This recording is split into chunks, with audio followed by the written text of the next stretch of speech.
Dumaan na ba sa feed mo ang napakasikat na anime ngayon na pinanggagalingan ng mga memes na to?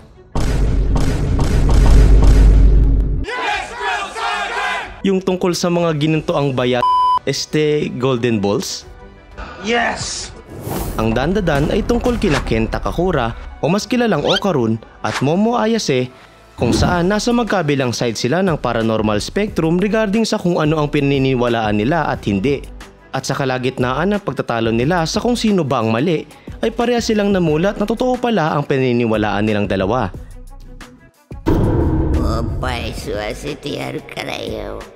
Siksik sa katatawanan at kawirduhan ng series na to, pero hindi rin nagkulang sa aksyon at mga nakakakilig na moments. Nandito na actually ang lahat at malalaman mo na lang yun kapag pinanood mo. Gumawa na nga pala kami ng manga arc reviews tungkol dito at naabot na namin hanggang chapter 165. Mapapanood mo ang mga yon sa aming YouTube channels, either Tagalog o English, na nakalink sa ibaba.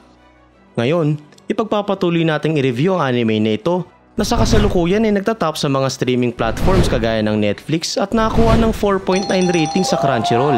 Sisimulan natin ang ating kwentuhan sa start ng second saga sa chapter 166 matapos ang mga kaganapan sa chapter 165, kung saan natalo na nila Okarun at ng kanyang mga kasama si Fairy Tail Card nang may tulong din ni Count Saint Germain.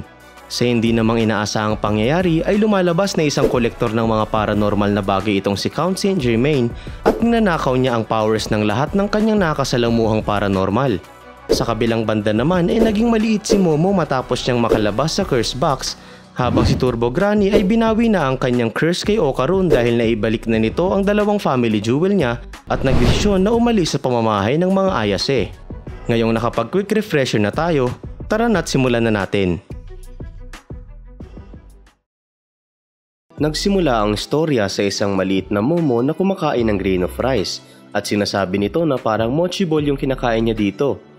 Nadismaya siya dahil alam niyang mabubusog siya agad sa 2 butil lang, habang si Vamola naman ay inalok pa siya ng meat kung saan tumanggi na siya doon pero nagreklamo na gusto niya na talaga ng ramen.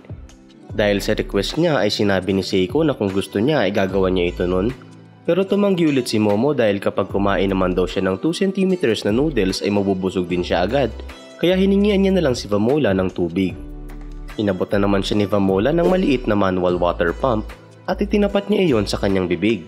Sinabihan niya si Vamola na magdahan-dahan sa pagpisil nito, pero nalakasan pa rin iyon ni Vamola at naramihan ng pagpiga ng tubig. Kaya muntik nang malunod doon si Momo at nag-alala naman si Vamola dahil nasobrahan siya sa pagpisil. Inubo si Momo dahil doon at sinabihan siya na mag-ingat dahil tubig yun at kayang-kaya daw siyang lunurin ng surface tension ng droplets na yon.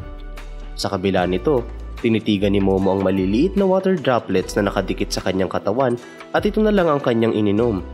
Habang ninanamnam niya yung droplet na ito ay napatanong pa siya kung ganito ba yung feels ng pagiging isang astronaut, kaya napangiti si Vamola doon at napakomento na mukhang masaya siya, pero kinontradict niya ito at sinabi na hindi ito masaya at all. Gayunpaman, nagsimula siyang sumayaw habang sinasabi na ang swerte niya dahil hindi niya kinakailangan pumasok sa eskwela at matutulog na lang daw siya. Pero agad na kumontra itong si Seiko at sinabi na papasok siya, kaya nagulat siya doon at nagtaka. Habang si Seiko ay pinaliwanag na hindi daw ba ay nahuhuli na ito sa studies at marahil maliit lang daw siya, ay hindi yon magiging paraan para makatakas sa responsibilidad niya. Napakomento si Momo dito na anong klaseng old fart ba itong lola niya. Habang si Vamola ay inalok kung gusto niya bang dalhin siya nito sa kanyang backpack, kaya bluntly niyang sinabi na hindi siya laruan. Habang si Seiko ay dinadagdag na huwag niyang hayaang makita siya ng iba dahil magsasanhi daw iyon ng panic, kaya sumagot siya na edi wag siya nitong papasukin sa school. Pero nang hihingi na ni Seiko yung report card niya ay agad na nag-iba ang kanyang mood at pumayag sa kagustuhan nun. Baka mapalo pa siya sa wetpacks kapag nakita ni Seiko yung grades niya. Sa sumunod na eksena, habang naglalakad sila Vamola at Momo papunta sa kanilang school, ay nakasabay nila sina Aira at Okarun at nang makita ng dalawa ang sitwasyon ni Momo ay sinabi ni Aira na sobrang nakakatawa ito na pupunta siya ng ganon sa school. Kaya nabisit si Momo dito at sumigaw na hindi siya isang freak show, habang si Okarun ay napapatanong kung talaga bang pupunta siya sa school sa ganitong estado. Kaya naiinis niyang pinaliwanag na ayaw tumahimik ng lola niya tungkol sa pag-aaral niya. Ayaw niya naman daw na makita siya ng iba kaya tigilan na daw nila ang pag-draw ng atensyon sa kanya at sinimulan niya silang paalisin na parang mga aso, habang si Okarun ay napasang-ayon sa kanya at sinabi na magiging problema nga kung may makakita man sa kanya dito. Makalipas ang ilang sandali ay dumako na tayo sa classroom nila at dito nakangiting nakikinig si Vamola. Halatang kabado si Okarun dahil kay Momo at si Momo ay nasa gitna ng notebook ni Vamola na nagno-note sa isang maliit na papel. Sinubukang tawagin ni Okarun si Momo pero hindi yun lumingon. Kaya inulit niya iyong tawagin at pagkalingon nun ay nagtaka iyon kung bakit. Kaya pinaliwanag niya na masyado siyang nakabalandra out in the open na nagpatanong kay Momo kung talaga ba. Kaya dinagdag niya na ang lakas pa ng boses niya. Nag-side comment naman si Vamola na siya mismo ang gumawa ng stationery ni Momo.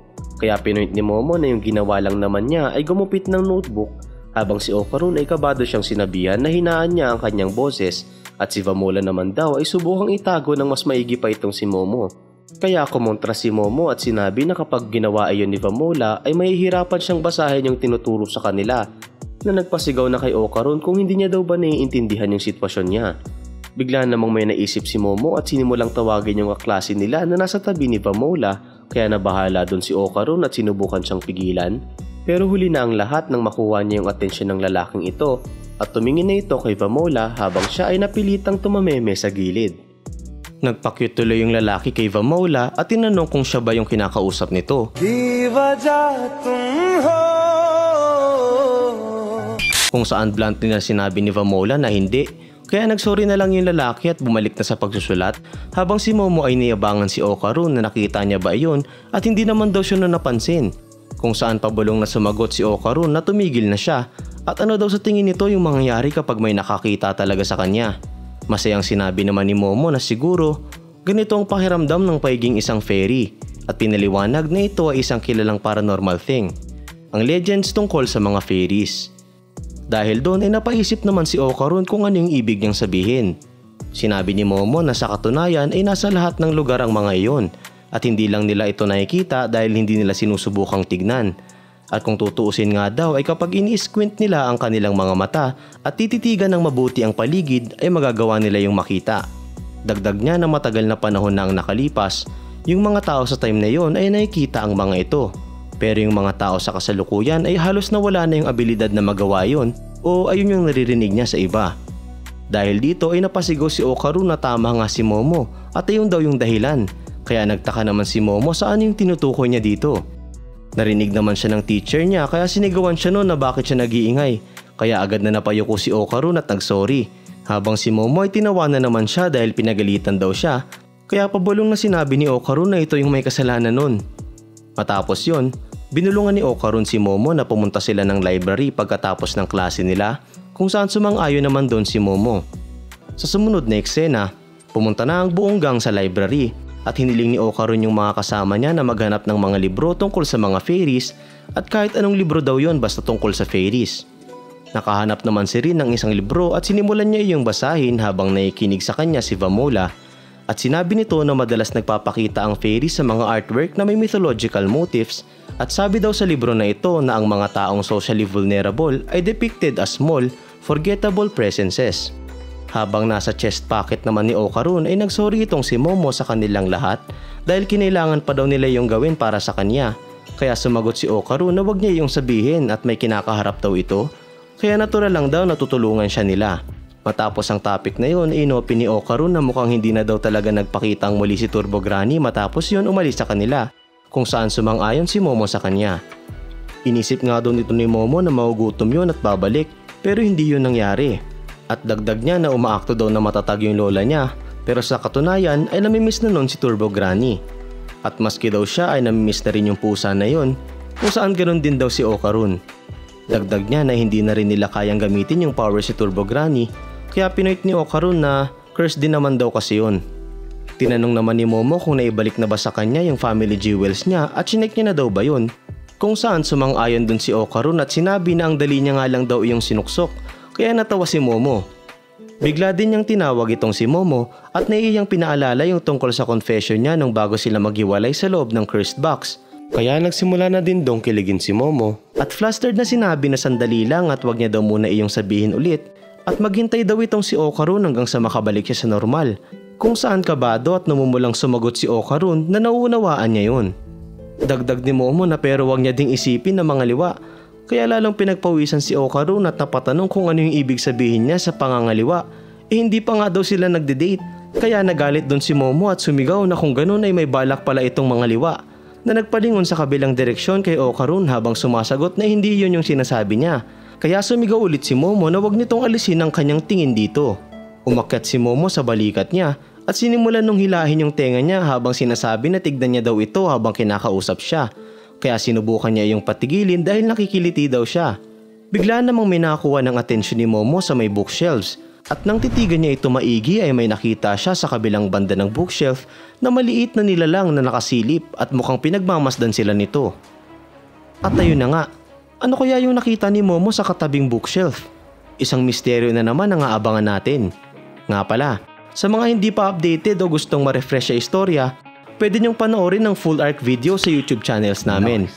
Pwedeng Tagalog yan o English, kaya check nyo na lang sa link sa baba.